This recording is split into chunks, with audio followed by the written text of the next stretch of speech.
پتہ یہی چل رہا ہے کہ بہت چانس یہ ہے کہ کل چاند نظر آ جائے گا. بہرحال اگر چاند نظر نہ بھی آیا تو بھی اب آخری گھڑیاں ہی رمضان کی ہمارے درمیان ہیں. 29ویں شب ہے، ہو سکتا ہے آج رات بھی لیلۃ القدر ہو سکتی ہے. شیخ ابو الحسن عراقی رحمۃ اللہ تعالی علیہ بہت بڑے بزرگ گزرے ہیں. کہتے ہیں میں نے زندگی میں جب سے بالغ ہوا ہوں لیلۃ القدر کو پایا ہے. اپنی زندگی کا ایک چارٹ بنایا انہوں نے، اور اس سے ان کو یہ سمجھ آیا کہ جب جب پہلا روزہ جس دن ہوا اس کے مطابق انہوں نے تحریر فرمایا کہ لیلۃ القدر کو کب پایا. تو فرماتے ہیں جب پہلا روزہ اتوار کو ہوا تو میں نے لیلۃ القدر کو 29ویں شب میں پایا. تو اس بار پاکستان میں پہلا روزہ اتوار کو ہوا ہے تو بہت ممکن ہے کہ آج کی رات بھی لیلۃ القدر ہو. بہرحال ہم اللہ سے دعا کرتے ہیں کہ رب کریم ہم سب کی مغفرت فرمائے، ہمارے گناہوں کو معاف فرمائے. رمضان جدا ہونے کو ہوئے میرے مولا، اگر ابھی تک ہماری بخشش نہیں ہوئی تو اپنے کرم سے ہماری بخشش فرما. نبی پاک علیہ الصلوۃ والسلام سے یہ سوال ہوا بی بی عائشہ صدیقہ رضی اللہ تعالی عنہا نے کہ حضور میں لیلۃ القدر کو پالوں تو کیا پڑھوں؟ تو میرے آقا نے فرمایا پڑھو اللہم انک عفو کریم تحب العفو. حدیث میں الفاظ ہیں اللہم انک عفو تحب العفو فاعف عنی. تو آئیے مل کر 3 بار یہ دعا پڑھ لیتے ہیں انشاءاللہ. اللہم انک عفو کریم تحب العفو فاعف عنا یا غفور یا غفور یا غفور. اللہم انک عفو کریم تحب العفو فاعف عنا یا غفور یا غفور یا غفور.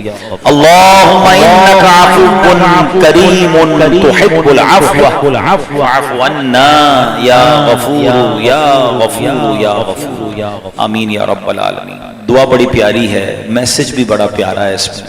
اللہم انک عفو، اے اللہ تو معافی کو پسند کر، تو معاف کرنے والا ہے. اللہم انک عفو، اے اللہ تو عفو ہے، معاف کرنے والا ہے. تحب العفو، معافی کو پسند کرتا ہے. فاعف عنی، اے اللہ مجھے بھی معاف کر دے. کیا پیارا انداز ہے. لیکن اس میں میسج کیا ہے؟ اللہ سے عرض کر رہے ہو کہ اللہ مجھے معاف کر دے. تو معافی کو پسند بھی کرتا ہے. کیا ہم نے اللہ کے بندوں کو معاف کر دیا؟ نہیں، ہم انتظار میں بیٹھے ہیں، بدلہ لیے بیٹھے ہیں، دشمنیاں پال کے بیٹھے ہیں، اور اللہ سے کہہ رہے ہیں اللہ مجھے سارے گناہ معاف کر دے. خود بتاؤ نا یہ کیسی معافی ہے؟ مزہ کیا ہے؟ اللہ سے عرض کریں مولا میں تو بندہ، میں چھوٹا سا انسان، لوگوں نے دل بھی دکھایا، زیادتیاں بھی کی، ظلم بھی کیے، اللہ میں نے سب کو معاف کر دیا. تو سب سے بڑا معاف کرنے والا ہے. اللہ تو بھی مجھے معاف کر دے. پھر دعا کتنی پیاری بن جائے گی. تو اگر ابھی تک دل میں دشمنیاں ہیں، رشتہ داریاں کاٹی ہوئی ہیں، تعلق توڑے ہوئے ہیں تو معافی ان کو معاف کریں، تعلقات کو بحال کریں، پھر دعا مانگیں، انشاءاللہ رحمتوں کے دروازے کھل جائیں گے. اللہ آج کی رات ہم سب کی مغفرت فرمائے. آج آپ سے چونکہ رمضان رخصت ہونے کو ہے تو کچھ اسی حوالے سے باتیں کرنی ہیں. رمضان ہمارے لیے اللہ کی طرف سے ایک شاندار مہمان، اور یہ ایسا کمال کا مہمان ہے جو محشر کے دن بھی اپنی قدر کرنے والوں کو بھولتا نہیں ہے. روایتوں میں مضمون ملتا ہے کہ رمضان اور قرآن اللہ کی بارگاہ میں شفاعت کریں گے. رمضان اللہ سے کہے گا مولا میں نے دن میں روزے کی وجہ سے اس کو اس کی خواہشات سے روکا، کھانے پینے سے روکا. اور قرآن کہے گا مولا میں نے رات اس کو آرام کرنے سے روکا. اب دیکھیں نا افطار کرنے کے بعد سب کا جی چاہتا ہے تھوڑا ریسٹ کریں، مگر قرآن کی محبت، نماز کی محبت، لوگ تراویح پڑھنے آ جاتے ہیں، آرام سے رک گئے نا. تو قرآن اور رمضان اللہ کی بارگاہ میں شفاعت کریں گے، اور سبحان اللہ اللہ کریم ان کی شفاعت مسلمانوں کے حق میں قبول فرمائے گا. اب غور کریں، ہم جو کہتے ہیں نا روز محشر ہمیں بخشوانا، یہ بخشش کروائے گا انشاءاللہ، مگر کس کی؟ جس نے رمضان کی قدر کی ہوگی. تو یہ کمال کا مہمان ہے. اب دنیا میں آپ کے گھر پر یا آپ کے پاس کوئی بڑی عظیم شخصیت آئے، کوئی بڑا مہمان آ جائے، کوئی آپ کو بڑا پیار ہو جس سے، تو آپ کیا کہتے ہیں ملاقات ہو ہی گئی ہے تو کوئی تحفہ تو دے دیں، یادگار کوئی ہمارے پاس آپ کی کوئی نشانی بچ جائے. آج کل تو لوگوں نے نشانی کے لیے سیلفی بنا لی کہ حضرت آپ سے ملاقات ہوئی ہے تو ایک تصویر ہو جائے. ہر کسی کو سیلفی لینی ہے، پتہ نہیں بخار کب ختم ہوگا. بہرحال لیکن اب رمضان کے ساتھ تو سیلفی نہیں لے سکتے ہو نا. تو رمضان کا تحفہ کیا ہے؟ کوئی تحفہ، کوئی رمضان سے چیز تو لے لو جو پورا سال یاد رمضان ملتی رہے. تو ایسا غور کریں نا تو رمضان نے 3 چیزوں کا ہمیں الحمدللہ بڑا پیارا عادی بنایا. ایک روزے کا، ایک نماز کا اور ایک قرآن کا. تلاوت قرآن ماشاءاللہ لوگوں نے کی، نمازیں پڑھی اور روزے رکھے. اچھا اب روزے تو رمضان کے علاوہ فرض ہیں نہیں، لیکن نفلی روزے رکھنے منع بھی نہیں ہے. تو کیا ایسا نہیں ہو سکتا کہ ہم رمضان کے بعد بھی ایک تو یاد رمضان بھی ہو جائے اور ہفتے میں ایک دن پیر والے دن روزہ رکھ لیا کریں کہ میرے آقا کی سنت ہے. نبی پاک سے پوچھا گیا حضور آپ ہر پیر کو روزہ کیوں رکھتے ہیں؟ تو فرمایا پیر والے دن میری ولادت ہوئی تھی اس لیے روزہ رکھتا ہوں. لوگ کہتے ہیں میلاد کیوں مناتے ہو؟ میرے آقا ہر ہفتے اپنا میلاد منایا کرتے تھے. آج بھی مدینہ شریف جائیے، ہر پیر اور ہر جمعرات آج بھی مسجد نبوی شریف میں آپ کو سفرے ملیں گے، دسترخوان ملیں گے جہاں لوگ افطار کرتے ہیں. اس کا مطلب اہل مدینہ آج بھی روزہ رکھتے ہیں. تو جس کو اللہ توفیق دے ہفتے میں 2 ہفتے بعد کم از کم کچھ نہ کچھ نفلی روزے رکھتے رہیں. ویسے بھی جو یہ شش عید کے روزے ہیں شوال میں، یہ 6 روزے ضرور رکھ لیجئے گا کہ روایتوں میں آتا ہے جو رمضان کے روزے رکھے اور 6 شوال کے روزے رکھ لے اس کو پورا سال روزے رکھنے کا ثواب ملتا ہے. عید والے دن روزہ نہیں رکھیں، اس کے بعد پورے شوال میں کبھی بھی رکھ لیں. یہ بھی مسکنسپشن ہے کہ جناب دوسری عید کو اس لگاتار رکھنے ہیں، ایسی شرط نہیں ہے. آپ پورے شوال میں کبھی بھی رکھ لیں. سیکنڈ عید سے لوگ اس لیے رکھنا شروع کر دیتے ہیں کہ چلیں عادت بنی ہوئی ہے تو روٹین میں ہو جائیں گے. لیکن اگر کوئی نہیں رکھ سکتا، کوئی ٹریول کر رہا ہے یا کوئی اور معاملہ ہے، عید کے بعد بھی آپ کچھ دنوں بعد شروع کر سکتے ہیں. اور ایک ساتھ رکھنا بھی ضروری نہیں ہے. اس کی ایک بڑی پیاری لاجک بھی علماء نے بیان کی. اللہ کریم کی بارگاہ سے ایک نیکی کا ثواب کتنے گنا ملتا ہے؟ 10 گنا. 1 مہینے کے روزے رکھے تو کتنے مہینے کے روزے ہو گئے؟ 10 مہینے کے. اب 6 روزے رکھیں گے تو وہ کتنے مہینے کے روزے ہو گئے؟ 60 دن کے. تو سبحان اللہ 36 آلموسٹ جو آپ نے روزے رکھے اس کی برکت یہ ہے کہ اس کی برکت سے پورے 360 دن پورے 12 مہینے روزے رکھنے کا ثواب مل جاتا ہے. تو شوال کے روزے ضرور رکھیے گا. تو یہ ایک تو روزے کو کنٹینیو کس طرح کرنا ہے. پھر آتے ہیں قرآن. ماشاءاللہ تلاوت تراویح میں آپ نے سنا، کچھ خوش نصیبوں نے گھروں میں بھی تلاوت کی، تراویح کے علاوہ بھی قرآن پڑھا، ویری گڈ. مگر اب کیا پلان ہے کہ رمضان کے بعد قرآن بند، اب اگلی رمضان میں دیکھیں گے. کیا ہمیں معلوم ہے کہ اگلی رمضان تک ہم زندہ رہیں گے؟ قرآن سے قریب کر گیا مجھے اور آپ کو رمضان. مزہ یہ ہے کہ اب میں پورا سال قرآن پڑھنے والا بن جاؤں نا. اور قرآن ایک ایسی چشمہ ہدایت ہے، ایک ایسی کتاب ہے جس کا ہر حرف رحمت بھرا ہے. بندہ پڑھے تو رحمت بارش ہونا شروع ہو جاتی ہے. رحمتوں کی بارش میں وہ نہانا شروع کر دیتا ہے، فرشتے نازل ہوتے ہیں. ایک بار حضرت اسید رضی اللہ عنہ کا واقعہ ہے. آپ تلاوت کر رہے تھے سورہ بقرہ کی، تو آپ کے گھر کے باہر آپ کا گھوڑا بندھا ہوا تھا اور بچہ کھیل رہا تھا. جیسی تلاوت شروع کی نا گھوڑا اچھلنا شروع ہو گیا. آپ کو ٹینشن ہوئی کہ یار یہ گھوڑا بچے کو نقصان نہ پہنچا دے. آپ نے تلاوت موقوف کی، گھوڑا بھی کام ڈاؤن ہو گیا، خاموش ہو گیا. آپ نے پھر تلاوت کی، پھر گھوڑا اچھلنا شروع ہو گیا. 2-3 بار ایسے ہی ہوا. جیسے ہی قرآن کی تلاوت روکتے تھے گھوڑا خاموش ہو جاتا تھا، کام ڈاؤن ہو جاتا تھا. تو 2-3 بار ایسا ہوا تو اب باہر آئے، اپنے بچے کو کہا میں اٹھا لوں کہیں بچے کو نقصان نہ پہنچ جائے. جب باہر صحن میں آئے اور اوپر آسمان کی طرف دیکھا تو پورے آسمان پہ جیسے کمکمے چراغ جل رہے ہیں پورے آسمان. بڑا حیرت انگیز منظر تھا. صبح دربار رسالت میں حاضر ہوئے کہ حضور رات ایسا واقعہ ہوا. میں نے آسمان پر دیکھا، عجیب ایک ایسا لگ رہا تھا کہ جیسے ہماری زبان میں کہوں تو بلب اور بڑے بڑے جھومر لٹک رہے ہیں. تو نبی پاک علیہ السلام نے فرمایا جس کا مضمون ہے اے اسید یہ فرشتے تھے جو تمہاری تلاوت سننے کے لیے زمین پر آ رہے تھے. اگر تم تلاوت جاری رکھتے تو صبح شہر والے سارے لوگ مل کر فرشتوں کا دیدار کر لیتے. تو یہ ہے قرآن. گھر میں پڑھو تو گھر میں فرشتے نازل ہوتے ہیں، کاروبار پر پڑھو تو وہاں فرشتے نازل ہوتے ہیں، لیکن قرآن پڑھنے کا ذوق ہی ختم ہو جاتا ہے. تو رمضان سے قرآن کا تحفہ لے کر جانا ہے. قرآن ایک ایک آیت زندگی بدلنے والی ہے. ایسا امپیکٹ کریٹ کرتی ہے نا قرآن کی آیتیں. کاش میں اور آپ پڑھنے والے بنے. میں آپ کو ایک واقعہ سناتا ہوں. ایک صحابی رسول نبی پاک علیہ السلام کی بارگاہ میں آئے، بالکل نئے مسلمان ہوئے تھے. تو پیارے آقا علیہ السلام نے کچھ ارشاد فرمایا کہ ان کو قرآن سکھاؤ. ایک صحابی کی ڈیوٹی لگائی کہ ان کو قرآن سکھائیں. اب ذرا غور کریں، اسلام قبول کرنے کے بعد پہلا کام کیا ہوتا تھا کہ قرآن سکھایا جاتا تھا. ہمارے یہاں کوئی 20 سال کا مسلمان بیٹھا ہے، کوئی 30، کوئی 40، کوئی 50، کوئی 60 سال کا، اب تک قرآن سیکھ لیا ہے. وہاں اسلام قبول کرتے ہی جناب قرآن سکھایا جا رہا ہے، اور ہم 50 سال کے ہو گئے، ہم نے ابھی تک قرآن پڑھا ہی نہیں ہے پراپر. جس کو قرآن پڑھنا کہیں، سمجھنا کہیں، انڈرسٹینڈ کرنا کہیں.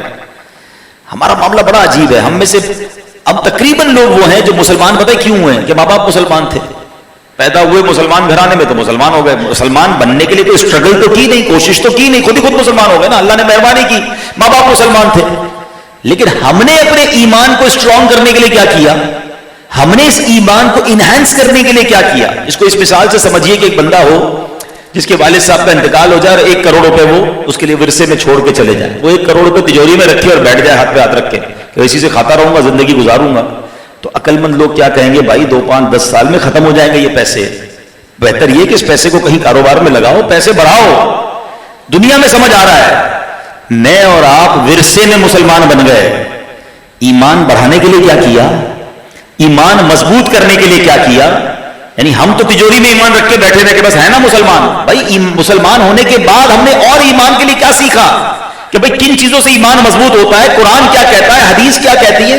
کتنی حدیثیں ہیں نبی پاک کی کہ تم میں سے کوئی اس وقت تک کامل مومن نہیں ہو سکتا. یہ پورا ایک چیپٹر ہے, ایک بار نہیں, جگہ جگہ نبی پاک نے فرمایا کہ مومن ہونے کے لیے ضروری ہے, مومن ہونے کے لیے یہ ضروری ہے, کامل مومن یہ ہوتا ہے.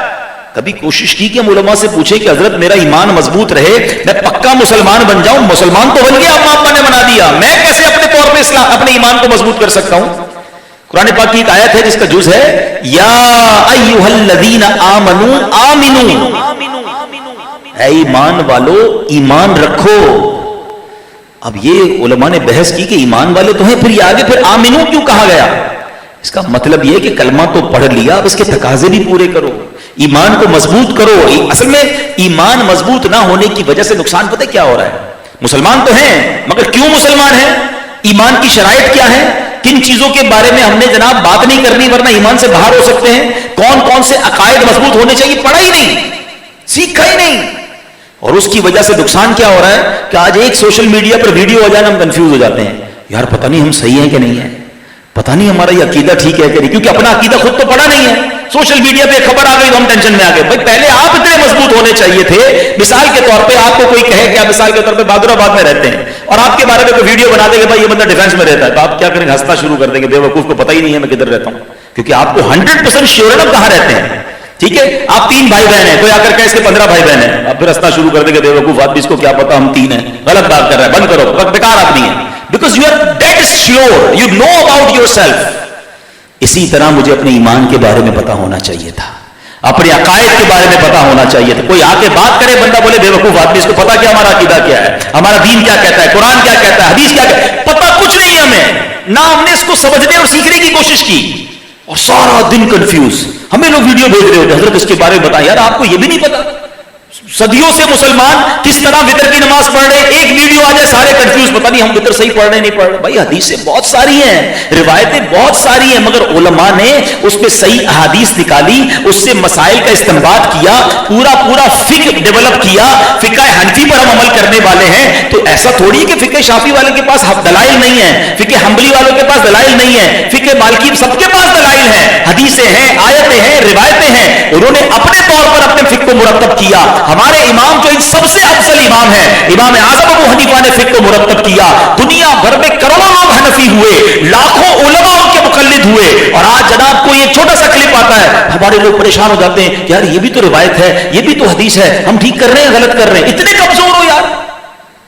تو یہ وہی والی بات ہے کہ دین سیکھنے کا ٹائم نہیں, قرآن پڑھنے کا ٹائم نہیں, حدیث سیکھنے کا ٹائم نہیں. دنیا بھر کی پوسٹیں پڑھ رہے ہوں گے, روزانہ کتنے گھنٹے موبائل پر گزرتے ہیں یار, روز کی 3-4 آیتیں ہی پڑھ لیتے. تو آج میں یہ کہہ رہا ہوتا تو آپ ہاتھ اٹھاتے, حضرت پورا قرآن پڑھ لیا ہم نے تفسیر کے ساتھ, 3 بار پڑھ لیا ہے.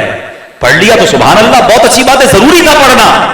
اور جس نے نہیں پڑھا وہ سوچے کہ میں اپنے ساتھ کر کے آ رہا ہوں, اب تو مرنے کا ٹائم آ گیا, کتنا جیئیں گے؟ کیا بغیر قرآن سیکھے دنیا سے جائیں گے؟ نبی پاک کے پاس صحابی آئے, پیارے آقا نے سب سے پہلے حکم کیا دیا؟ قرآن سکھاؤ. اب قرآن کی کلاس لگی, آئے ہائے, پڑھانے والے صحابی رسول ہوں تو سورہ زلزال انہوں نے اس کی تعلیم دی. آئے ہائے, قرآن کی یہ سورت ضرور پڑھیے گا. آج کل زلزلہ آیا ہوا ہے نا تھائی لینڈ کی طرف, لوگ ویڈیوز دیکھ رہے ہیں, شیئر کر رہے ہیں, کتنا خوفناک زلزلہ ہے, 7.7 میگنیٹیوڈ, جتنے مسلمان اس میں شہید ہوئے, اللہ سب کی مغفرت فرمائے. مگر آپ کو پتا ہے کہ ایسا ارتھ کویک آئے گا جیسا پہلے کبھی نہیں آیا ہوگا. اذا زلزلت الارض زلزالها واخرجت الارض اثقالها, زمین اپنے خزانے باہر نکال دے گی, ایسا زلزلہ ہوگا دنیا میں کوئی عمارت باقی نہیں رہے گی, کوئی پہاڑ باقی نہیں رہے گا, ریزہ ریزہ ہو جائیں گے پہاڑ, زمین اپنے خزانے باہر نکال دے گی, اور انسان دیکھے گا کہ سونے چاندی جواہرات یہ سارے خزانے باہر ہیں, اور میں انہی کے لیے لڑتا تھا, انہی کے لیے چوری, انہی کے لیے چیٹنگ, انہی کے لیے ڈاکے, یہ تو سب بات پڑے ہوئے ہیں, مگر کسی کو خزانوں میں انٹرسٹ نہیں ہوگا, کیونکہ خوف ہوگا, بھگدڑ ہوگی, اور حساب کتاب ہوگا. پڑھے تو صحیح قرآن, سمجھے, ہل جاتا ہے آدمی. اس طرح اللہ نے قرآن کے اندر جو ہے وہ قیامت کو بیان کیا, محشر کو بیان کیا, جنت کو بیان کیا, دوزخ کو بیان کیا, اپنے پیاروں کے واقعات بیان کیے, قوموں پر عذاب کیوں آئے بیان کیے. خدا کی قسم قرآن جس دن سمجھ آ گیا نا, قرآن کے اندر ایسے گم ہو جاؤ گے, امام صاحب تلاوت کریں گے, آپ کا جی نہیں چاہے گا امام صاحب رکوع میں جائیں, مگر ادھر تو تراویح ہو رہی ہوتی ہے, ہمارے دماغ میں حساب کتاب چل رہا ہوتا ہے, کیونکہ کبھی پڑھا ہی نہیں نا قرآن. ورنہ قرآن سے پیاری کتاب کون سی ہے. ہائے ہائے, یقین کریں یہ جو تفسیر قرآن پڑھنے کا جو بار بار کہا جاتا ہے نا, امیر اہل سنت بڑے کمال کی شخصیت ہیں, 3 آیتیں ترجمہ تفسیر کے ساتھ پڑھ لو کافی ہے, لیکن آپ جب پڑھو گے نا قرآن, آپ کا 3 آیتوں میں دل نہیں بھرے گا, آپ خود ہی اس کے اندر انوالو ہو جاؤ گے. ایسا کئی بار ہوتا ہے, ہم تفسیر قرآن جب ریکارڈ کرتے تھے, اب بھی کرتے ہیں الحمدللہ, تو کبھی پلان کرتے ہیں کہ آج 30 آیتیں ریکارڈ کریں گے, آج 40 آیتیں ریکارڈ کریں گے, آج آدھا گھنٹہ ریکارڈنگ کریں گے. کئی بار ایسا ہوا ریکارڈنگ کرتے کرتے کوئی ایسا واقعہ آ گیا, حضرت موسیٰ کا, حضرت یوسف کا, حضرت یونس کا, اور آدھا واقعہ ہوا, ہمارا ٹائم پورا ہو گیا, کہتے نہیں یار ختم نہیں کرنا, پہلے پوری بات تو پڑھیں, آگے ہوا کیا, آگے معاملہ کیا پہنچا, قوم کے ساتھ کیا ہوا, فلاں نبی کے ساتھ. اتنے انٹرسٹڈ واقعات ہیں, آپ کھو جاؤ گے قرآن کے اندر, مزے تو مزہ اتنی. اچھا ایسا کئی بار, جو پڑھتے تفسیر میری بات کو ایگری کریں گے, ایسا کئی بار 20 بار کہوں تو غلط نہیں ہوگا کہ آپ کسی مسئلے میں پھنسے ہوئے ہیں, آپ کو کوئی ٹینشن ہے, آپ کو کوئی سولوشن نہیں مل رہا, آپ قرآن کھول کے تفسیر پڑھنا شروع کریں, وہی آیت سامنے آئے گی جو آپ کے مسئلے کا حل ہوگا. آپ کو گویا قرآن حل دے رہا ہوگا, قرآن پیغام دے رہا ہوگا کہ میرے بندے گھبرانا نہیں, اللہ بخشنے والا مہربان ہے, اللہ اپنے نیک بندوں کو آزماتا ہے. ارے سبحان اللہ, ایسا لگتا ہے کہ میں جس پرابلم میں تھا, میں نے قرآن کھولا, مجھے قرآن سے میرا جواب مل گیا. مگر یہ جب ہوگا نا جب قرآن کھولیں گے, یہ جب ہوگا نا جب قرآن پڑھیں گے. رمضان جا رہا ہے, پلیز آپ مت قرآن سے دور ہو جانا, اس سے دوستی کر لو. تو کیا ہوا, سورہ زلزال کی تعلیم دینا شروع کی صحابی رسول نے. اچھا 7 آیتیں پڑھی انہوں نے, کہتے بس کافی ہے, میں جا رہا ہوں. اب وہ صحابی آئے نبی پاک کے پاس, کہتے حضور آپ نے تعلیم کے لیے بھیجا تھا, یہ 7 آیتوں کے بعد کہہ رہے ہیں کافی ہے. نبی پاک نے پتہ کیا فرمایا, یہ ٹھیک کہتا ہے, اس کو جانے دو, اس کو دین کی فقاہت مل گئی ہے, اللہ تعالیٰ نے اس کو سمجھداری عطا فرما دی ہے. اٹ مینز اگر 7 آیتیں بھی کوئی دل سے پڑھ لے تو وہ زندگی بدلنے کے لیے کافی ہے. یہ ہے قرآن. قرآن کے کئی ایسے واقعات ہیں کہ ایک ایک آیت نے بندوں کی زندگیاں بدل دی, لوگ توبہ کر گئے, اللہ کے ولی بن گئے. حضرت فضیل بن عیاض رحمۃ اللہ تعالیٰ علیہ اتنے خطرناک ڈاکو تھے کہ جدھر سے گزرتے تھے لوگ گلی بدل جاتے تھے. لوگ مائیں اپنے بچوں کو سلاتی تھی ڈرا کے کہ فضیل آنے والا ہے. فضیل ڈاکو کے نام سے تب مشہور تھے. ایک قرآن کی آیت کہیں سے کانوں میں اس تلاوت گئی, اور اس کا مفہوم کیا تھا کہ کیا لوگوں کے لیے یہ وقت نہیں آیا کہ اللہ کی طرف دل جھک جائے ان کے. بس وہ ادھر لگی دل پہ, کہتے ہیں یا اللہ وقت آ گیا ہے, اے اللہ میں جھک گیا, میں نے مان لیا, اے اللہ میں توبہ کرتا ہوں. ڈکیتی سے توبہ کی, لوگوں کے مال واپس کیے, ایسی سچی توبہ کی کہ اللہ نے ولایت کا تاج سر پر سجا دیا. پھر ایک وقت ایسا آیا, اسی فضیل بن عیاض کے بارے میں آتا ہے رحمت اللہ تعالیٰ علیہ, کہ وقت کا بادشاہ آپ کے دربار کے باہر کھڑا ہو کے کہتا ہے حضور ملاقات کے لیے وقت دے دیجئے. ایک وقت وہ تھا کہ لوگ ڈر کے بھاگتے تھے. یہ ہے اللہ پاک کی طرف سے عزت کہ اگر بندہ سچی توبہ کرے تو اللہ کدھر پہنچا دیتا ہے. اب یہاں میں ایک اور بات آپ کو بتاؤں, میں جب بھی ان اولیاء کرام کے واقعات پڑھتا ہوں نا, جیسے حضرت بشر حافی ہیں, وہ شراب پیتے تھے, حضرت حبیب اجمی ہیں, سود کا کام تھا, مگر یہ توبہ کرتے گئے اور اللہ نے کہاں پہنچا دی, سچی توبہ تھی نا. تو ان واقعات سے ایک دھارس پتہ کیا ملتی ہے کہ میرا رب چاہے نا تو ہم جیسے گناہگار کو بھی اپنا ولی بنا سکتا ہے. ہمیں اپنی دعاؤں میں ولایت بھی مانگنی چاہیے. امیر اہل سنت کی اشعار میں یہ انداز ملتا ہے, ورنہ نارملی کوئی بندہ نہیں, نارملی لوگ دعا نہیں کرتے ہوتے یا اللہ مجھے اپنا ولی بنا دے. ہمیں واقعی شرم آتی ہے, کہتے ہیں یار میرے جیسا گناہگار, میرے جیسا بدکار, میں جناب اتنا اللہ کا نافرمان, میں کیسے ولی بن سکتا ہوں. لیکن میرا رب تو بنا سکتا ہے نا. ہم گناہگار ہیں, وہ تو کریم ہے نا, وہ سچی توبہ عطا کر کر جب اتنے بڑے بڑے مجرموں کو ولی بنا سکتا ہے, تو میں بھی تو مانگوں تو صحیح اس سے. ولی کیا ہوتا ہے؟ ولی ہوتا ہے اللہ کا دوست. تو آئے آج 29ویں شب ہے, امیر اہل سنت کے اس شعر میں جو آپ نے دعا مانگی ہم بھی مانگ لیتے ہیں, کیا پتا کسی کی آمین کے صدقے ہمارے حق میں بھی یہ دعا قبول ہو جائے. تو اپنی ولایت کی خیرات دے دے, تو اپنی ولایت کی خیرات دے دے, میرے غوث کا ستایا الہی, میرے غوث کا ستایا الہی. کیسے کیسے لوگ بدلے. ایک واقعہ سنیے, حضرت ابو ہاشم رحمت اللہ تعالی کہتے ایک بار سفر پہ جا رہا تھا تو ایک کشتی میں بیٹھا, اس میں ایک بندہ بھی تھا, اس کے ساتھ ایک عورت بھی تھی. وہ عورت جو ہے اس کی یوں سمجھے کنیز تھی, تو اس نے عورت کو کہا کہ ذرا گانا سناؤ. عورت نے کشتی میں گانا شروع کر دیا. اب کیا ہوا, تھوڑا اور آگے گئے تو عورت سے وہ کہتے ہیں کہ ایسا کرو کہ شراب بھی پلاؤ. اس نے شراب پلانا شروع کر دی. اللہ کے نیک بندے کشتی میں موجود ہیں. اب یہاں تھوڑا سا میں بریک کرتا ہوں. ہمارا یہاں کیا حال ہے, سفر شروع ہوتا ہے بندے بدلنا شروع ہو جاتے ہیں, خاص طور پہ جہاز کے سفر میں. جو انٹرنیشنل ٹریول کرتے ہیں میری بات کو مانیں گے کہ ہم نے خود دیکھا یار ہمارے وطن سے فلائٹ اڑ رہی ہے, 99% مسلمان بیٹھے ہیں, اور جیسے ہی جہاز ٹیک آف ہوا اور شراب فری میں سرو ہونا شروع ہوئی, یار مسلمان شراب پی رہا ہے کیونکہ فری میں مل رہی ہے. کسی نے گانے لگا لیے, کسی نے فلمیں لگا لی, کسی نے میوزک لگا لیا. حالانکہ جہاز کے اندر تو حال یہ کہ خدا نہ خواستہ یہ جہاز جب کریش ہوتا ہے تو بچتا ہی کوئی نہیں ہے. ارے یہ تو توبہ کر کے کرنے والا سفر تھا, وضو سے سفر کرتا, کلمہ پڑھتا, توبہ کرتا, مگر کیا ہو جاتا ہے سوچتے نہیں کہ ہم کس حال میں. اگر دیکھیں نا, آج سے 5 سال پہلے جمعۃ الوداع والے دن ہی حادثہ ہوا تھا نا, جو کراچی کا جہاز گرا. اللہ پاک ان سب کی مغفرت فرمائے جو شہید ہوئے تھے. مگر جب بندہ جاتا ہے تو بچتا نہیں. تو آج پتہ نہیں کیا ہو جاتا ہے. یعنی مسلمانوں کو یہ خیال ہی نہیں آتا کہ میں مسلمان ہوں بھائی, ہوا میں ہوں تو بھی مسلمان ہوں. فری میں کوئی کیا مجھے شراب دے گا میں شراب پی لوں گا. میں نے کرنا کیا ان حرام چیزوں کو. اور وہاں بھی یہی ہوا. نوجوان کو جو بندہ تھا اس نے عورت کو کہا شراب پلاؤ, شراب. اب جب وہ شراب پی لی اس نے تو حضرت ابو ہاشم کی طرف دیکھ کر کہتا ہے آپ کے پاس بھی کوئی گانا ہے وہ آپ بھی سنائیں. اب وہ اللہ والے تھے, انہوں نے کیا کیا, انہوں نے قرآن پڑھنا شروع کر دیا. اور قرآن کی کچھ صورتیں تو ایسی ہیں جس کا ایسا ردم ہے, اس کی ایسی لے ہے کہ بندہ ایسا لگتا ہے رحمت کے دریا میں بہتا جا رہا ہے. اب انہوں نے قرآن پاک کی سورت کون سی سلیکٹ کی, سورہ تکویر, جس کے بارے میں آتا ہے جس کو اپنی آنکھوں سے دیکھنا ہو قیامت کیسے طاری ہوگی, وہ سورہ انشقاق, سورہ تکویر, سورہ انفطار کی تلاوت کرے, ترجمہ پڑھے. آپ بلیو کریں تینوں سورتوں کو بھی ترجمہ اور تفسیر پڑھے, آپ کے رونگٹے کھڑے ہو جائیں گے. اس ڈیٹیل کے ساتھ اللہ نے قیامت کو بیان کیا. اب آپ نے پڑھنا شروع کیا. آپ کیا پڑھتے ہیں ذرا سنیے گا. اس شخص کے سامنے اذا الشمس كورت واذا النجوم انكدرت واذا الجبال سيرت. ترجمہ کیا ہے, جب سورج کو لپیٹ دیا جائے گا, جب تارے جھڑ پڑیں گے, جب پہاڑ چلائے جائیں گے. اب وہ شخص جو ہے رونے لگا.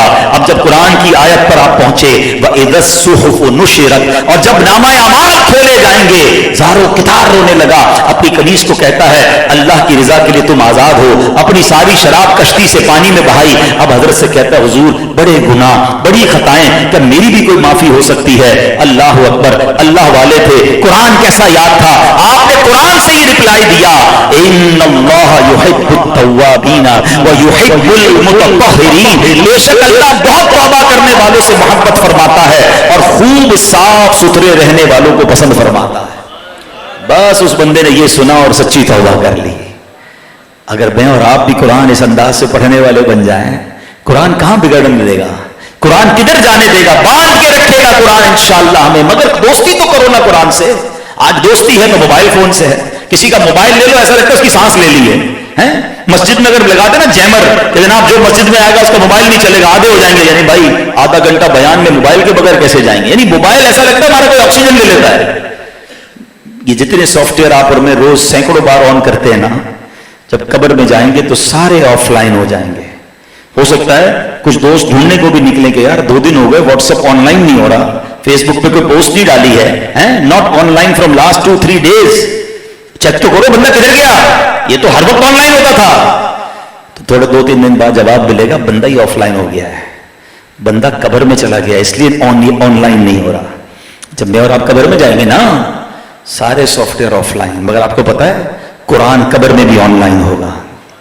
میں نہیں کہہ رہا, حدیث پاک کا مضمون ہے, جو روزانہ رات کو سورہ ملک پڑھ لے, یہ سورہ ملک اسے عذاب قبر سے بچائے گی, قبر میں آ کر وہ سورت بچائے گی. قرآن محشر کے دن کیسے آن لائن ہوگا؟ سنو, نبی پاک علیہ السلام فرماتے جس کا مضمون ہے جو بندہ دن اور رات قرآن پڑھے, اس کے حلال کو حلال جانے, اس کے حرام کو حرام جانتا ہو, اللہ عز و جل فرشتوں کا اس کو ساتھی بنا دیتا ہے. جب قیامت کا دن ہوگا, اب قرآن اللہ کی بارگاہ میں دلائل پیش کرے گا. لوگ کہتے ہیں نا یار میرا مقدمہ میں جیت جاؤں گا, بڑا کمال کا وکیل کیا ہے, بڑا مہنگا وکیل کیا ہے. آؤ میں بتاتا ہوں, قرآن کو اگر اپنا وکیل بنانا ہے, اللہ کی بارگاہ میں سفارشی بنانا ہے, اللہ کے حبیب علیہ السلام فرماتے ہیں, حدیث کا مضمون ہے قرآن اللہ کی بارگاہ میں دلائل دے گا. اے اللہ, دنیا میں جب بھی کوئی بندہ کام کرتا تھا نا اس کو اجرت ملتی تھی. اے اللہ, اے کریم, فلاں شخص دن اور رات میں میری تلاوت کرتا تھا, حلال کو حلال جانتا تھا, حرام کو حرام جانتا تھا. اے اللہ اس کی اجرت عطا فرما,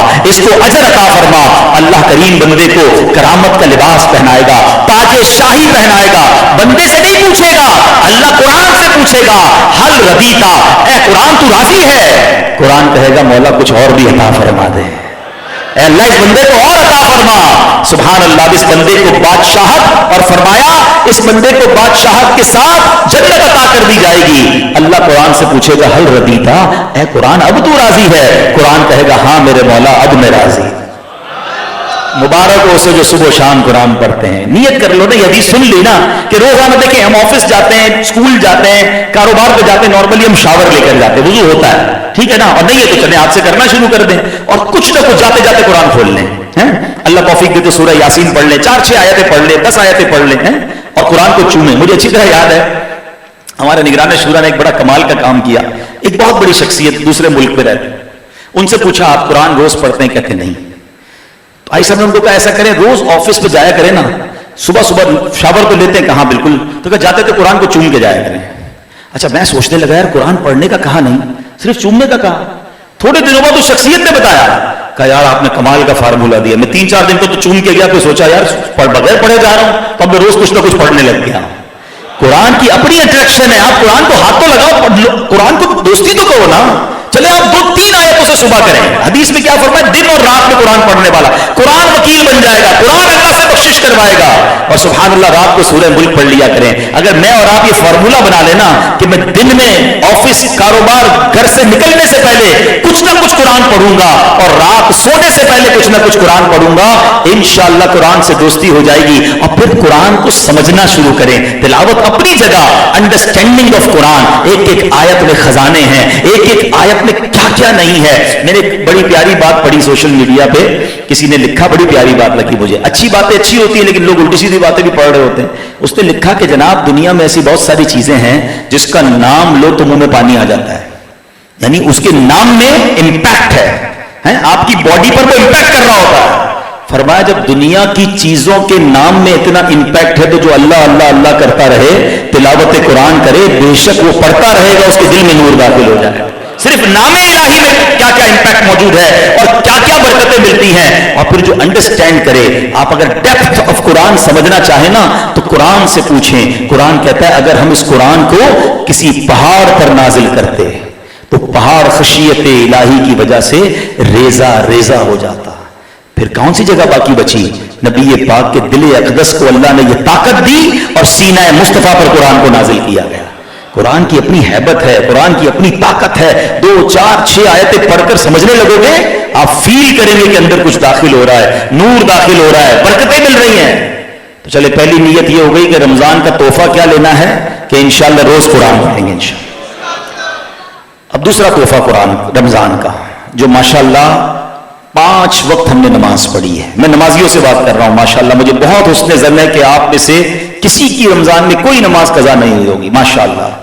اب میرا سوال یہ ہے کہ نماز جیسی رمضان جاتا ہے تو نماز قضا کیوں ہونا شروع ہو جاتی ہیں؟ یعنی ہم زبان سے نہیں کہہ رہے، میرا جملہ سخت ہے لیکن میں کہتا بھی اسی لیے ہوں، ہر جگہ ہی روزانہ بیان میں جملہ سب جگہ کہہ رہا ہوں کہ شاید کسی کے دل پہ چوٹ لگ جائے، اور ماشاءاللہ مجھے کچھ فیڈ بیک بھی آیا ایسا کہ لوگ سمجھ رہے ہیں، تھوڑا سخت جملہ ہے. ہم کہتے نہیں ہیں زبان سے، لیکن پریکٹیکلی یہ میسج نہیں جا رہا کہ اے اللہ جب تک شیطان بند ہے نا، جب تک ہم نے تیری ماننی ہے، اور جیسے ہی شیطان چھوٹ جائے گا ہم نے پھر شیطان کی ماننی، تیری نہیں ماننی. کیسی بے وفائی ہے یہ، ہے نا غلط بات. آپ بھی ہو سکتا ہے کوئی کہے بھائی ایسا کون کہتا ہے، کوئی بھی نہیں کہتا، بالکل کوئی زبان سے نہیں کہتا، مگر پریکٹیکلی یہ نہیں کہہ رہا ہوتا. مثال دیتا ہوں، کل ستار مسجد میں انشاءاللہ مغرب کی نماز میں نمازی زبردست ہوں گے انشاءاللہ، اور اگر مغرب کے بعد اعلان ہو جائے کہ چاند نظر آ گیا ہے، عشاء میں لوگ آئیں گے اترے؟ نارملی نہیں آتے. یار ایسا کیا ہو گیا کہ چاند دکھا اور میری عشاء ختم، میرا مسجد سے تعلق ہی ختم. اچھا عید والے دن کیا ہوتا ہے؟ عید کے دن عید کی نماز پڑھنا کیا ہے؟ واجب. کیا ہے؟ ذرا بل کے دہرائیے کیا ہے؟ اور فرض فجر کی نماز پڑھنا کیا ہے؟ فرض کی اہمیت زیادہ یا واجب کی اہمیت زیادہ؟ مگر لاکھوں لوگوں کی عید والے دن فجر کی نماز قضا ہوتی ہے. یعنی کمال ہے یار، ایک دن پہلے یہ وہی بندہ تھا جو پوری رمضان فجر پڑھتا رہا اور عید والے دن فجر قضا ہو گئی. یعنی پہلے دن ہی شیطان مجھ سے کھیل گیا اور میں شیطان کی باتوں میں آ گیا. اس سے بڑی بے وفائی کیا ہے کہ میرے رب نے پورا مہینہ مجھ پر رحمتیں برسائیں. ارے ہمیں مقابلے کے لیے تیار کیا گیا ہے. آؤ میں بتاتا ہوں قرآن کیا کہتا ہے. قرآن سے دوستی لگاتے ہیں نا، اور معاف کیجیے گا شیطان سے جو لوگ دوستی لگاتے ہیں، جو معاذ اللہ شیطان کی بات میں آ جاتے ہیں، آج سنو اللہ کا پیارا کلام ہمیں کیا کہتا ہے. شیطان سے دور رہیے. اللہ فرماتا ان الشیطان لکم عدو فاتخذوہ عدوا، بے شک شیطان تمہارا دشمن ہے، تم بھی اسے دشمن سمجھو. دشمنی کرنی ہے اس سے. اللہ سے دوستی کے لیے شیطان سے دشمنی کرنی ہوگی. یہ نہیں ہو سکتا کہ شیطان سے بھی دوستی اللہ سے بھی دوستی، یہ نہیں ہو سکتا. یا تو شیطان کا کوئی دوست ہے یا رحمان کا کوئی دوست ہے. فیصلہ آپ کریں میں کس کا دوست ہوں. پتہ نہیں کیا ہو جاتا ہے لوگوں کو، چاند نظر آتا ہے اور جناب ایسے غائب ہوتے ہیں. ایسا مت کرو، بلکہ شیطان ایسا لگتا ہے مسلمانوں کے کان پکڑ لیتا ہے، جدھر لے کے چل رہا ہے ادھر بندہ جا رہا ہے. اور عید کے 3 دن بڑے امپورٹنٹ ہیں پیارے اسلامی بھائیوں. یاد رکھیے گا جیسے ہی چاند نظر آئے گا شیطان رہا ہوگا نا، اپنی پوری فوج کے ساتھ مسلمانوں پر حملہ کرتا ہے کہ 3 دن میں ان کی ساری رحمت، ان کے اوپر جو ساری جو ہے نا وہ عبادت کے جو نور ہے اور جو دل میں روحانیت ہے سب برباد کر دو. اور ہو جاتا ہے ایسا. 3 دن تک نظر ہی نہیں آتا کوئی مسجد میں. اور یہ 3 دن میں جو میں آپ کو فارمولا بتا رہا ہوں، جس نے نیت کی ہے نا میں نماز نہیں چھوڑوں گا، وہ لازم سمجھ لے کہ میں نے تینوں دن ساری نمازیں باجماعت پڑھنی ہے. اور جو یہ کر گیا نا، یہ طوفان آئے گا، یاد رکھنا ایک طوفان آتا ہے، جو اس طوفان سے بچ کر گزر گیا اب انشاءاللہ کنٹینیو ہو جائے گا، کیونکہ اس نے عید کے دن پڑھ لیے نا. بعد میں تو ویسے ہی لائف روٹین میں آ جائے گی، لوگ جاب پہ چلے جائیں گے، کاروبار شروع ہو جائیں گے، اسکول کالج شروع ہو جائیں گے، ایوری بڈی بیکم ان روٹین. لیکن جو 3 دن نمازیں قضا کر گیا نا، پھر ہوتا کیا اس کی ہمت ہی نہیں ہوتی. شیطان کہتا ہے 3 دن تو نہیں پڑھی، بعد میں پڑھ لیں گے، اگلے جمعے سے پڑھیں گے. اس کی روٹین بریک اپ ہو جاتی ہے. بریک اپ نہیں ہونے دینا. آپ نے یہ ٹھان لینی ہے کہ اس بار شیطان تجھے جتنا زور لگانا ہے لگا لے، عید کے دنوں میں بھی میری ایک بھی نماز قضا نہیں ہوگی. ایک بزرگ کا واقعہ سناتا ہوں. ایک نیک شخص کی شیطان سے ملاقات ہوئی. وہ بندہ بڑا عقل مند تھا. شیطان سے کہتا ہے کہ اے ابلیس یہ بتا میں تیرے جیسا کب بن سکتا ہوں. شیطان کہتا ہے یہ کون آ گیا جو میرے جیسا بننا چاہتا ہے. تو بہر بس اس نے ایک آدمی نے کہا مجھے یہ پسند ہے، تم سوال کا جواب دو، میں اگر تیرے جیسا بننا چاہوں تو کیسے بن سکتا ہوں. شیطان ہو سکتا ہے خوش ہوا ہو کہ چلو کوئی تو ملا جو میرے جیسا بننا چاہ رہا ہے. تو اس نے کہا کہ میرے جیسا بننا بڑا آسان ہے، بس 2 کام کر لو. نمبر 1 نمازوں میں سستی کیا کرو. نمبر 2 جھوٹی یا سچی قسمیں بس زیادہ کھایا کرو، قسمیں کھایا کرو ہر بات میں، تم میرے جیسے بن جاؤ گے. وہ نیک شخص کا کہتا ہے میں اللہ پاک سے وعدہ کرتا ہوں کہ آئندہ یہ 2 کام نہیں کروں گا. شیطان کہتا ہے مجھے کسی نے بھی ایسا دھوکہ نہیں دیا، اب میں بھی وعدہ کرتا ہوں کبھی کسی آدمی کو نصیحت نہیں کروں گا. مگر ہمارا کام تو ہو گیا. اب غور کر لو، ادھر قرآن کہہ رہا ہے کہ شیطان کو دشمن سمجھو، اور ہم یہ 2 کام میں کتنے انوالو ہیں. نمازوں کی سستی تو اتنی عام ہے. نبی پاک شب معراج جب تشریف لے گئے نا، پیارے آقا نے ایک عذاب دیکھا تھا کہ لوگوں کے سر کچلے جا رہے ہیں بڑے بڑے پتھروں سے. سر کچلتا تھا بعد میں ٹھیک ہو جاتا، پھر پتھر پھینکتے پھر کچلتا پھر ٹھیک ہو جاتا. نبی پاک نے جبریل امین سے پوچھا ہے جبریل یہ کون لوگ ہیں؟ فرمایا حضور یہ وہ لوگ ہیں کہ نماز کے وقت جن کے سر بوجھل ہو جاتے تھے، بھاری ہو جاتے تھے، یہ نماز نہیں پڑھتے تھے، سستی کرتے تھے.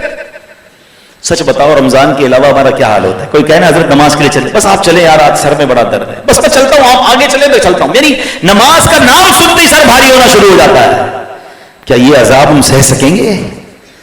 اور شیطان کیا کہتا ہے، میرے جیسا بننا ہے نا تو نمازوں میں سستی شروع کر دو. اب اپنے بارے میں غور کر لیں کہ میں کیسا بن جاتا ہوں اگر میں نمازوں میں سستی کرتا ہوں. نہیں ماننی شیطان کی، انشاءاللہ اس بار رحمان کی ماننی ہے. اس بار یہ رمضان سے تحفہ لینا ہے، کچھ بھی ہو جائے ہماری ایک نماز قضا نہیں ہوگی. اور یہ آپ مجھے ایک بات بتائیں، آپ نے 29 دن نماز پڑھی، کیا نقصان ہو گیا؟ آپ کو پیسے کم ہو گئے، کوئی صحت خراب ہو گئی، کوئی طبیعت خراب ہو گئی، کیا آپ کو اب تک گیا کیا؟ آپ کو بہت کچھ ملا ہے. چہروں پر نور آنا لگ گیا ہے، وضو کر کے فریش ہونے لگ گئے ہیں، اللہ سے دوستی ہونے لگ گئی ہے، روز 5 بار اللہ سے باتیں کر رہے ہو. نماز کیا ہے؟ اللہ کی بارگاہ میں حاضری ہے. بزرگان دین نماز سے پیار کتنا کرتے تھے. مفتی امجد علی اعظمی رحمۃ اللہ تعالی علیہ، اتنے بڑے عالم، صدر الشریعہ انہیں کہا جاتا ہے، بہار شریعت جنہوں نے لکھی. ایک بار کوئی بیماری ہوئی آپ کا، غالباً کوئی آپریشن وغیرہ ہوا، بلکہ نہیں بیماری ہوئی تو آپ بے ہوش ہو گئے. ظہر کا وقت شروع ہوا، بے ہوش رہے، عصر کے وقت میں آپ کو ہوش آیا. جیسے ہی ہوش آیا نا، پہلا سوال یہ کیا، نماز کا ٹائم باقی ہے؟ کسی نے بتایا حضور ظہر کا وقت چلا گیا ہے، عصر کا وقت شروع ہو گیا. آپ کی آنکھوں سے آنسو نکلنا شروع ہوئے. تو پوچھا کہ حضور تکلیف ہو رہی ہے آپ کو؟ کہا ہاں بہت تکلیف ہو رہی ہے کہ میری نماز قضا ہو گئی. کہا حضور آپ تو مفتی ہیں، اگر کوئی بندہ بے ہوش ہے اور اس کی نماز چلی گئی تو اس پہ پکڑ نہیں ہے؟ فرمایا پکڑ کی بات نہیں ہے، ایک وقت اللہ کی بارگاہ میں حاضری سے محروم رہ گیا. یہ سب نماز کو جو سمجھ لینا کہ اللہ کی بارگاہ میں آپ کو حاضری کا موقع مل رہا ہے. یہ 5 وقت نماز پڑھنا نعمت کتنی بڑی ہے پتہ ہے؟ ایک بار پیارے آقا علیہ السلام نے بڑی پیاری ایگزامپل کے ذریعے سمجھایا. صحابہ سے سوال کیا، یہ بتاؤ کسی بندے کے گھر کے باہر نہر ہو اور وہ 5 بار اس میں غسل کرے، کیا اس کے جسم پر کوئی میل رہے گا؟ 5 ٹائم. اپنے گھر میں بھی شاور پہ بھی 5 بار غسل کرے تو بندے تو بولے پانی ختم کرے گا، بھائی کتنا نہائے گا، بہت ہو گیا بھائی. 5 بار نہر میں غسل کرے. آقا فرماتے کوئی میل رہے گا؟ کہ حضور کوئی میل نہیں رہے گا. فرما یہی حال نماز کا ہے. جو بندہ 5 وقت نماز پڑھتا ہے، 5 بار اللہ کی رحمت کے دریا میں غوطہ لگاتا ہے، اس پر کوئی گناہ باقی نہیں بچتا ہے. یہ گناہوں سے پاک کرنے والی ہے نماز. تو بس پلیز دل پر جو نا ایسا غم طاری ہوتا ہے نا کہ جب دیکھتے ہیں نا کہ وہ کدھر گئے نمازی، کیوں نمازیں قضا کرتے ہیں، کیوں شیطان کی بات مان لیتے ہیں. تو اس بار ایسا نہیں کریں گے، نماز پابندی سے پڑھیں گے انشاءاللہ. یعنی یہ رمضان آپ کے لیے ایسا گفٹ بن جائے، ہو سکتا ہے آپ کے گھر والے آپ کے دوست کہیں آپ کو یار کمال ہو گیا 5 ٹائم نماز، تو کہ بس رمضان مجھے تحفہ دے کر گیا ہے، میں نے نماز نہیں چھوڑنی ہے. اب اس پہ ایک چیز ضرور ہوگی جو ابھی سے بتا دیتا ہوں. ابھی شیطان بند ہے نا تو میں ساری باتیں بتا دیتا ہوں. وہ بھی قید میں سوچ رہا ہوگا یار میرے سارے راز تو یہ بتا رہے ہیں. اس نے کرنا یہ ہے کہ ہم نماز پڑھتے نا، ہم نے کچھ دوست ایسے رکھے ہوئے ہیں جو ہمیں پڑھنے نہیں دیتے. ہم جو نیک نہیں بنتے نا، میں کئی بار سوچتا ہوں یار ماشاءاللہ یہ ینگسٹر بچے اعتکاف میں بیٹھتے ہیں، مسجد میں آتے ہیں، پھر اس کے بعد 27ویں کو سب مل کے ہم رو رو کے توبہ کرتے ہیں اور پھر چاند نظر آتے سارے بھگ جاتے ہیں. اور یہ سالانہ پرابلم ہے، ہر سال دعا بھی کرتے ہیں، توبہ بھی کرتے ہیں اور چلے بھی جاتے ہیں. تو یہ کیوں ہوتا ہے؟ اس کا مطلب توبہ کرتے وقت ہم جھوٹے نہیں ہوتے، اللہ کی رحمت سے دل سے لوگ توبہ کرتے ہیں. مگر دوست وہ بنائے ہیں کہ رمضان کے بعد نماز پڑھیں تو مذاق اڑانا شروع کر دیتے ہیں. خیریت تو ہے، مولوی ہو گیا ہے بھائی، جمعہ پڑھ لینا ٹھیک ہے، کتنی نمازیں پڑھے گا؟ یعنی مجھے بتائیں وہ دوست کس کام کے جو مجھے نماز نہیں بننے دے رہے. اگر آپ نے واقعی نیک بننا ہے تو آپ کو اچھے دوست اپنانے ہوں گے، آپ کو برے دوست کو چھوڑنا ہوگا. اچھا دنیا میں یہ سب سمجھ آتا ہے. مثال کے طور پہ کسی کو باڈی بنانی ہے نا، وزن لوز کرنا ہے، ورک آؤٹ کرنا ہے، تو وہ کہتا ہے یہ نہاری پائے والے دوستوں سے دور رہو، وہ والے دوست ڈھونڈو جو ورزش کرتے ہیں، وہ ڈائٹنگ کرتے ہیں، ان کے ساتھ رہوں گا، جم جاؤں گا تو میری بھی باڈی ٹھیک ہو جائے گی، کیونکہ ان کے ساتھ رہ کے میں اپنی باڈی ٹھیک نہیں کر سکتا. آپ چھوڑ دیتے ہیں ان لوگوں کو اور ان کے ساتھ اٹھنا بیٹھنا شروع کرتے ہیں جو آپ کو ڈائٹ پلان دیتے ہیں. بالکل اسی طرح اسکول کالج میں اگر اچھے نمبر لانے ہیں تو آپ کیا کرتے ہیں؟ یار اس بندے کو پکڑو جس کے نمبر اچھے آتے ہیں، جو روز اسٹڈی کرتا ہے، اس کے ساتھ بیٹھو. یہ جو گھومنے پھرنے والے دوست ہیں نا، یہ مجھے خود بھی نہیں پڑھیں گے، مجھے بھی نہیں پڑھنے دیں گے. اچھا ان تمام چیزوں میں دماغ سمجھ آ رہا ہے. اور نیک بننے کے معاملے میں کیا ہے کہ یار نیک بننا ہے مگر شرابی دوست نہیں چھوڑنے ہیں، نمازی بننا ہے مگر جواریوں کی کمپنی بھی چاہیے. کیسے ہوگا یار؟ 2 اور 2 4 والا فارمولہ ہے. آپ اپنے ساتھ زیادتی کر رہے ہو. آپ خود نیک اس لیے نہیں بن رہے کہ آپ کمپنی چینج نہیں کر رہے. آپ نیک دوست اپنا لیں جن کو دیکھ کر آپ کو نماز پڑھنے کا جی چاہے. روایتوں میں آتا ہے دوست وہ ہوتا ہے جس کو دیکھ کر خدا یاد آ جائے. یار ایک تو دوست ایسا بنا لو نا کہ جس کو دیکھوں تو مجھے خدا یاد آ جائے. ہم نے دوست کیسے بنائے؟ جس کو دیکھ کر سنیما یاد آتا ہے. جس کو دیکھ کر ہمیشہ کو الٹا ہی کام یاد آتا ہے, اس کے پاس ہمیشہ کو الٹا ہی فارمولا ہوتا ہے. ہم جا کے بڑے مزے آ رہے ہیں, الٹی چیزیں جب بتاتا ہے ہم موج کر رہے ہیں. نمازیں قضا نہیں ہوں گی تو کیا ہوگا, ناموست بھی تو ہے نا. پلیز اچھے دوست ڈھونڈیں. اب آپ بولیں یار ایسے پرفتن دور میں دوست کہاں اچھے ملیں گے, ہے نا دعوت اسلامی کا ماحول, ایک سے ایک ماشاءاللہ ہیرے ہیں. ان کے قریب ہو تو نماز پڑھنے کو جی چاہتا ہے, عشق رسول ملتا ہے, خوف خدا ملتا ہے, قافلوں میں جائیں بہت سارے دوست بن جائیں گے. بننا چاہیں تو آپ بولے میں گھر میں رہوں میرا وزن کم ہو جائے, بھائی آپ جم جاتے ہیں یا واک کرتے ہیں, دوڑ لگاتے ہیں, اپنا وزن کم کرنے کی کوشش کرتے ہیں, گھر بیٹھے بیٹھے دعا کرتے ہو جاتا ہے. اللہ چاہے تو سب کرنے پر قادر ہے, مگر اسباب بھی تو ہے نا. نیک بننا ہے تو تھوڑی تو اسٹرگل کریں, تھوڑی تو کوشش کریں, پھر دیکھیں اللہ کریم کیسے رحمت کی نظر فرماتا ہے. تو یہ آپ نے ضرور کرنا ہے انشاءاللہ. دوسرا اب انشاءاللہ کل رات ہو سکتا ہے کہ چاند نظر آ جائے, یہ جب بھی پرسوں کل رات ہوگی یا پرسوں رات, یہ ہے لیلۃ الجائزہ. یہ رمضان کے بعد بڑی امپورٹنٹ نائٹ ہے لیلۃ الجائزہ. جائزہ کہتے ہیں انعام کی رات. یہ ساری رات انعامات کی رات ہے. ایک حدیث ہے جس کا مضمون ہے اللہ فرشتوں سے پوچھتا ہے. اب فرشتے اللہ سے پوچھتے ہیں, اے اللہ ان مزدوروں کا کیا فیصلہ ہوا جنہوں نے اپنی مزدوری پوری کی, ہمارے بارے میں سوال کرتے ہیں اللہ سے. اللہ فرماتا ہے فرشتوں گواہ ہو جاؤ میں نے ان سب کی بخشش فرما دی. اللہ فرشتے کہتے ہیں یا اللہ وہ لیلۃ القدر کی رات, فرمایا نہیں وہ لیلۃ الجائزہ. حدیث کا مضمون ہے کہ وہ لیلۃ, صحابہ کرام کہتے ہیں حضور یہ جو رات بخشش والی ہے کہ اللہ پورے رمضان میں جتنے لوگوں کو بخشتا ہے اس کے برابر اس رات میں بخشتا ہے, کون سی رات, کیا وہ لیلۃ القدر ہے؟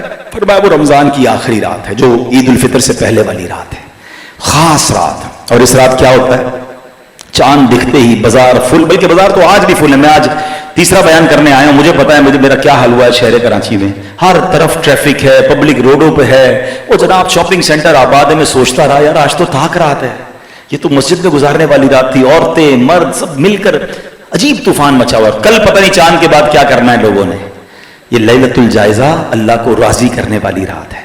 آپ اگر زیادہ عبادت نہیں کر سکتے نا تو سو جانا, غلط جگہ پر مت جانا جہاں آنکھیں حرام دیکھیں, جہاں کان میوزک, ابھی سے میوزک چلنا شروع ہو گئے ہیں کئی شاپنگ سینٹر کے باہر. میں سوچ رہا تھا یار ان کو شرم نہیں آتی اپنا مال بیچنے کے لیے تاک رات کو آپ میوزک اور گانے بجا رہے ہو, یار کیا کرو گے, تھوڑے کیا میوزک دیکھ کر گھاک آئیں گے, مگر نہیں ہے, دل میں قدر ہی نہیں ہے رمضان کے حوالے سے. عید آ رہی ہے, وہ عید یہ نہیں. اچھا چلے میں آخری بات کر لوں, بس وہ بھی دل کے درد کی باتیں, وہی والی بات کرتا بار بار. ہو سکتا ہے کچھ لوگ میرا بیان روز سن رہے ہو, کہ عبدالحبیب بھائی روز ہی ایک بات کرتے ہیں, میں اسی لیے ہر جگہ جا کے ایک بات کر رہا ہوں.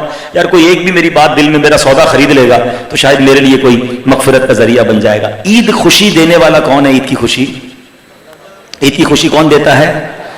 ایک سوال کرنا چاہتا ہوں, یہ کیسی خوشی ہے کہ میں راضی, میرے گھر والے راضی, میرے دوست راضی, اور خوشی دینے والا رب ناراض. یہ خوشی بنتی ہے؟ سچ بتاؤ یار. دنیا میں کیا ہوتا ہے, مجھے کوئی تحفہ دے میں شکریہ ادا کرتا ہوں, یار یہ ناراض نہیں ہونا چاہیے. مجھے کوئی نوکری دلا دے میں اس کا خیال کرتا ہوں, کوئی قرضہ دے دے تو ہمیشہ خیال رکھتا ہوں, یار اس نے مشکل وقت میں ساتھ دے. دنیا میں جو میرے ساتھ اچھا برتاؤ کرے میں اس کا شکریہ بھی ادا کرتا ہوں, اس کو راضی کرتا ہوں, اور ہونا بھی یہی چاہیے. مگر میرا رب جب مجھے خوشی دیتا ہے, نارملی کیا ہوتا ہے, شیطان نے ایسی کمال کی خطرناک پلاننگ کی ہوئی ہمارے ساتھ, ایک لگتا ہے سافٹ ویئر انسٹال کر دیا دماغ میں کہ جب خوشی منانی ہے تب رب کو ناراض کرنا. whenever we try to celebrate something, جب بھی خوشی مناتے ہیں نا, آپ لسٹ اٹھائیں اپنی خوشیوں کی. عید کے دن خوشی اللہ نے دی, اللہ کو ناراض کرتے ہیں. اچھا جناب اس کے بعد بچہ پیدا ہوا, اللہ کی کتنی بڑی نعمت ہے. برتھ ڈے کریں گے, کوئی منع نہیں برتھ ڈے کرنا, کیجیے, کون منع کرتا ہے, اچھے طریقے سے کیجیے. کیک کاٹنا ہے کیک کاٹیے, کھانا کھلانا ہے کھانا کھلائیے, آپ تحفہ لیجیے تحفہ دیجیے, نو پرابلم. اسلام انجوائمنٹ کو منع نہیں کرتا, خوشیوں کو منع نہیں کرتا. مگر اس برتھ ڈے میں کوئی ایسا کام کرنا ہے جس میں اللہ ناراض ہو جائے. کوئی میوزک ڈالے گا, کوئی ناچ گانے ڈالے گا, کوئی ڈول تماشے ڈالے گا. اچھا یہ بچہ بڑا ہو گیا, اس کی شادی کرنی ہے, کتنی بڑی نعمت ہے شادی, مگر اللہ اکبر شادی میں تو ایسا لگتا ہے مقابلہ چل رہا ہے, کون زیادہ اللہ کو ناراض کرے گا, کون زیادہ حرام کام کرے گا. اور آگے چلیں, اللہ نے نیا گھر دیا, نئے گھر کی اوپننگ پارٹی کی دوستوں کی, اللہ نے نیا گھر دیا, اللہ کو ناراض کیا. نیا کاروبار, اوپننگ سیریمنی جناب میری بزنس کی, آئیے گا ذرا آپ کی دعوت ہے. بندہ جائے تو اوپننگ میں ناچ رہے ہیں لوگ, گانے باجے ڈھول تماشے, اللہ اکبر. شاید یہ بات ہی سمجھ نہیں آ رہی کہ ہمارے ساتھ گیم کیا ہو رہی ہے. اچھا پھر لوگ آتے ہیں کہتے ہیں نئے گھر بھی لیا, بڑا اچھا گھر بنایا, سکون ہی نہیں ہے گھر میں.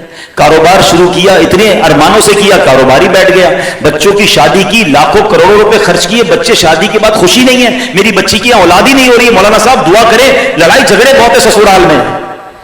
اللہ کے بندوں، تم نے اپنی خوشیوں میں اللہ کو ناراض کتنا کیا؟ یہ کدھر عقل مر گئی تھی کہ جو دے رہا ہے اسی کو ناراض کر رہے ہو؟ بھائی اللہ کریم خوشیاں دینے والا بھی ہے، وہ خوشیاں واپس بھی لے سکتا ہے، اسی نعمت کو عذاب بھی وہی بنا سکتا ہے۔ آج ایک نیت کر جاؤ میرے نوجوانوں، یہ نوجوانوں بالخصوص میں آپ سے بات کر رہا ہوں جن کے بھی شادیاں ہونا باقی ہیں، سٹینڈ آپ لو، اور اگر میری بات سمجھ آتی ہے تو میری بات مانو کہ آج کے بعد میں ایسی خوشی مناؤں گا کہ میں بھی خوش، میرے والدین، میرے بچے، میری فیملی بھی خوش، اور خوشی دینے والا میرا رب بھی مجھ سے راضی۔ آپ بلیو کرو، جس دن آپ نے ایسے خوشیاں منانا شروع کی نا، آپ کی خوشیاں ملٹی پلائی ہونا شروع ہو جائیں گی۔ اور یہ میں نہیں کہہ رہا، قرآن فرماتا ہے لَإِن شَكَرْتُمْ لَأَزِيدَنَّكُمْ، تم میرا شکر ادا کرو میں تمہیں اور عطا کروں گا۔ اللہ گھر دے، شکر ادا کرے، اللہ گھر میں برکت ڈال دے گا۔ اللہ اولاد دے، شکر ادا کرے، اللہ اولاد کو نیک بنا دے گا۔ شادی ہو، شکر ادا کرے، اللہ سسرال میں بچے بچی کو خوشیاں دینا شروع کر دے گا۔ اللہ آپ کو نیا کاروبار دے، شکر ادا کرے، گناہ نہ کرے، اللہ کریم آپ کے کاروبار میں برکت ڈال دے گا۔ ہم ہر خوشی کے موقع پر اللہ کو ناراض کر رہے ہیں، اس سے بڑا بے وفا کون ہے یار؟ اب اس بار اس عید سے یہ ٹرینڈ شروع کرنا ہے کہ اللہ تو نے عید دی ہے، اب عید پر ہم خوشی ضرور منائیں گے مگر تجھے ناراض نہیں کریں گے۔ نیت کرتے ہو انشاءاللہ؟ اب فائدہ اس میں ہمارا ہی ہے، ہم اپنے نقصان کرتے ہیں، اللہ کا کیا نقصان کوئی کر سکتا ہے؟ وہ خالق مالک، وہ بے نیاز ہے، ساری دنیا میں کوئی بھی اس کی عبادت نہ کرے اس کی کوئی شان گھٹا نہیں سکتا، ساری دنیا اسے سجدہ کرے اس کی کوئی شان بڑھا نہیں سکتا، بے نیاز مالک ہے۔ یہ ہم اپنی اوقات اور اپنی ویلیو بڑھاتے ہیں عبادت کر کے، اسے راضی کر کے کہ ہماری جھولیاں بھر دی جائیں۔ تو بس اللہ کرے کہ یہ بات سمجھ آ جائے، اور اس عید میں آپ نے ایسا ہی کرنا ہے۔ عید کی رات بھی ضائع مت کریں، عید کے دن نمازیں پڑھنی ہے، گناہ نہیں کرنے۔ عید کی نماز سے پہلے فطرہ دینا واجب ہے، اور ہر صاحب نصاب کو فطرہ دینا ہے۔ اب فطرے میں 4 قسم کے فطرے حدیثوں میں بیان ہوئے ہیں، جس میں جو، کشمش، کھجور اور گندم۔ ابھی 4 قسم کے فطرے بیان ہوئے ہیں، تو یقیناً ہمیں یہ دیکھنا ہوگا کہ میری اپنی الحمدللہ حیثیت کیا ہے۔ جو بالکل نارمل مڈل کلاس کے لوگ ہیں وہ گندم کا فطرہ دیں تو کوئی حرج نہیں، مالدار بھی گندم کا فطرہ دے گا، اس کا فطرہ ہو جائے گا، مگر اپنے دل سے پوچھے کہ اللہ کریم نے مجھے کروڑوں سے اچھا بنایا ہے، عید کے بہترین کپڑے خرید لیے، کھانا میں نے بہترین سحریاں افطاریاں کی، اور اب فطرے کی باری آ رہی ہے تو سب سے لوئسٹ کیٹیگری کا عید کی شاپنگ میں یہ تو نہیں کہا کہ دکاندار کو سب سے سستے والے کپڑے، سستے والے چپل، سستی والی ٹوپی دے دے بھائی عید پڑ رہا ہے، نہیں، سب سے اچھی والی چیزیں لی۔ فطرہ کون سا؟ سب سے سستا والا۔ ایکچولی اللہ کو ہمارے پیسے نہیں جاتے، اللہ کی بارگاہ میں ہماری نیت جاتی ہے۔ یہ شکرانے کا ایک انداز ہے کہ میرے مولا تو نے کروڑوں سے اچھا بنایا، تیری راہ میں بہترین خرچ کروں گا۔ اور فطرہ کس کو دے؟ اپنے کسی غریب رشتہ دار کو دے دیں، اپنے کسی غریب ملازم کو بھی دے سکتے ہیں، جو زکوٰۃ کے مستحق ہیں آپ ان کو دے سکتے ہیں، کسی بھی سنی دینی تنظیم کو دے دیں، اور اسی طرح دعوت اسلامی آپ کے سامنے ہے، دعوت اسلامی کو بھی آپ دیں۔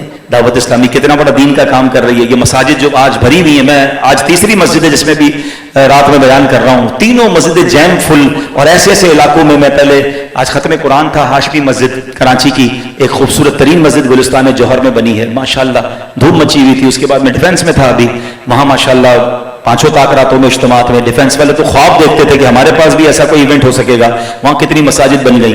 اب 17 مسجد جب سے بنی ہے آپ کے سامنے ہے، تو الحمدللہ دعوت اسلامی نے اب تک 7200 سے زیادہ مساجد بنا دی ہیں۔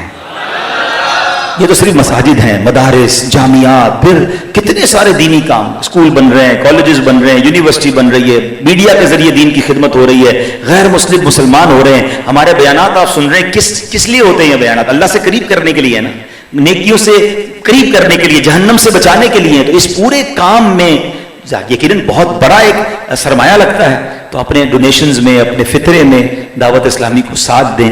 سچی بات تو یہ ہے کہ میرے پیسوں کے نصیب جاگتے ہیں کہ وہ دعوت اسلامی کے کاموں میں خرچ ہو جائیں۔ اللہ ہمیں اپنی دعوت اسلامی کو بھرپور ساتھ دینے کی توفیق عطا فرمائے۔ جن لوگوں نے اعتکاف کیا اللہ ان کا اعتکاف قبول فرمائے، اللہ اس مسجد کو آباد فرمائے، اور اس کو آباد کرنے والوں کے